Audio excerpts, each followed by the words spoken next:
আমরা তাবলিগ জামাতের দুই গ্রুপের মধ্যে আমরা উলামা মাশায়েখ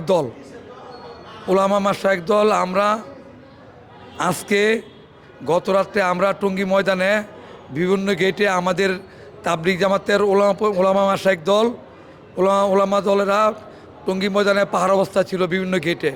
তো এই অবস্থায় গত রাত 3টা বাজে 7 গ্রুপের লোকজন তারা গিয়ে আমাদের সাথীদের উপর অতর্কিতভাবে হামলা করে আমাদের 4 জন সাথীকে তারা নিহত করছে এবং কয়েকশো লোক তারা আহত করছেন। আহতের মধ্যে আমাদের যে কাকরাইল এখানে 15-20 জন সারা আহত আছে, ঢাকা মেডিকেল আছে 40 জন, টঙ্গী হাসপাতাল আছে, বিভিন্ন হাসপাতালে প্রায় 1 থেকে 200 জন লোক তারা আহত আছে। এই তারা দ্বিতীয়বার আক্রমণ করলো। তারা 2018 সনে তারা প্রথমবার এই 7 গ্রুপ টঙ্গী ময়দানে আমাদের তারা এই ডিসেম্বর মাসেই তারা প্রথম তারা আক্রমণ করছে। ওই আক্রমণে তারা আমাদের 4 থেকে 500 সাথীরা আহত করছে এবং কয়েকজন লোক নিহত হয়েছে। এবং এরকম কিছু ওলামা কেরাম আছে তারা জীবনের জন্য পঙ্গু হয়েছে, তারা জীবনে তারা কিছু খেতে খেতে কিছু পারতে পারবে না।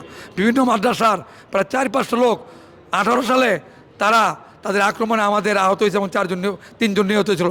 আর এইবার আবার তারা দ্বিতীয়বার এই সাদিয়ানি গ্রুপ 7 গ্রুপ তারা দ্বিতীয়বার এই যে গতকাল 18 তারিখ রাত্রে তারা 17 তারিখ দিবাগত রাত্রে তারা আক্রমণ করে এই পর্যন্ত 4 জন নিহত আর 1-10 লোক তারা আহত হয়েছে। এই জন্য আমরা সরকারের কাছে বিচার চাই, সরকার যাতে তার সাদিয়ানি গ্রুপকে 7 গ্রুপকে বাংলাদেশ থেকে আজীবনের জন্য তাদের নিষেধ দাবি করে। এইটা আমাদের দাবি, এইটা আমাদের চাওয়া।